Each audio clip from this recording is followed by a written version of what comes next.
expect the fracture to happen in front of a camera. We were already lined up on the lawn behind my parents' house, the late afternoon sun carefully negotiated by my mother like it was a guest she needed to impress. She'd hired a professional photographer. Coordinated outfits had been discussed for weeks. My sisters wore soft blues. My brothers stood with their hands folded in front of them like responsible fathers. My son stood beside me, smoothing the front of his shirt every few seconds. He was trying very hard to belong. My mother adjusted positions with small, efficient gestures. A little closer, she told my older brother, "Turn your shoulder." She smiled at the photographer, that polished smile she uses in public, the one that says we are a family that has done everything right. Then she leaned slightly toward my father and whispered, not quite low enough. "Let's take one with only the real grandchildren," was said like a practical suggestion, like removing a handbag from the frame. My siblings reacted first, not dramatically, just a collective step inward, bodies closing ranks. My son was no longer centered. No one touched him. No one looked at him. But the space narrowed until he wasn't in it. I felt his fingers tighten around mine. His smile didn't fade all at once.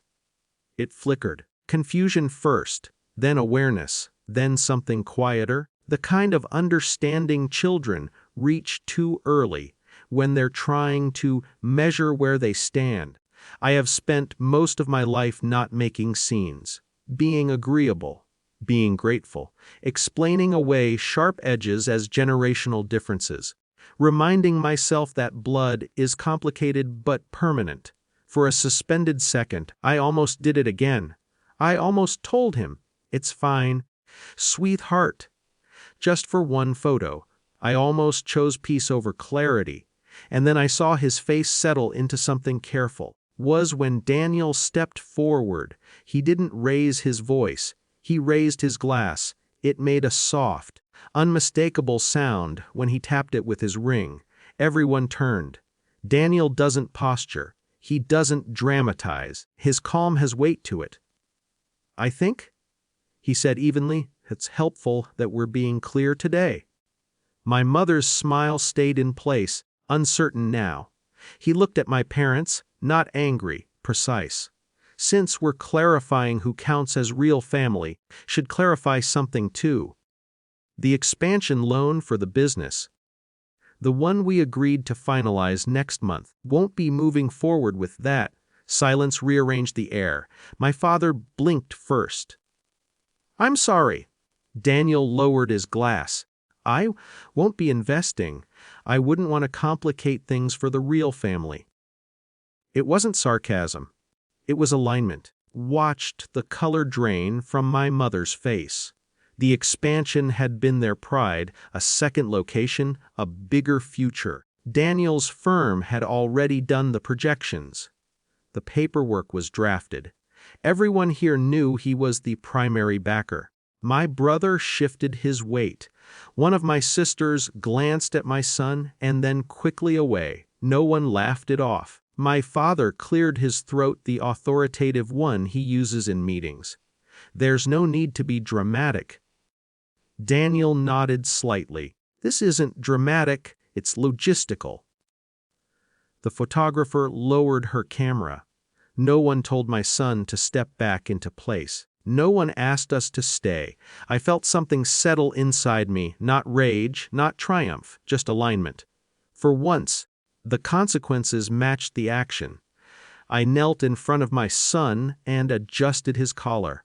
My hands were steady. "Let's take our own picture," I said quietly. Daniel handed his phone to the photographer. "Would you mind?" She hesitated only a second before nodding. We stood together, the three of us. No one else filling the frame. My son's smile came back slowly, uncertain but real. Daniel's hand rested lightly at the small of my back. Lean into him for support. I stood upright. Behind us, my parents murmured urgently to each other.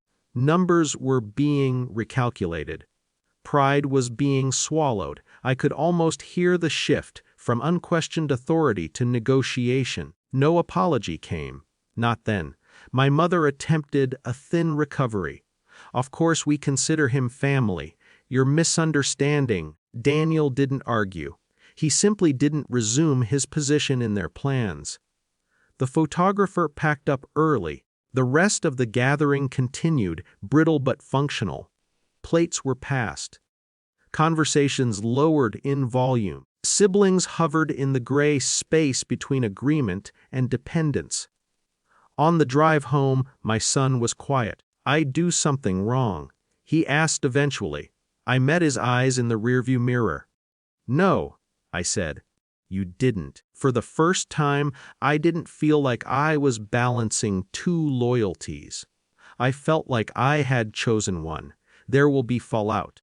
Business doesn't disentangle from blood without consequence. Holidays will be negotiated differently now. Invitations will carry weight they didn't before. But the hierarchy shifted that afternoon. Not loudly, not cruelly, just clearly. Somewhere in my parents' house, a carefully curated family portrait will hang, symmetrical and incomplete. And in our hallway, there is another photo, 3 people. No one pushed out of the frame.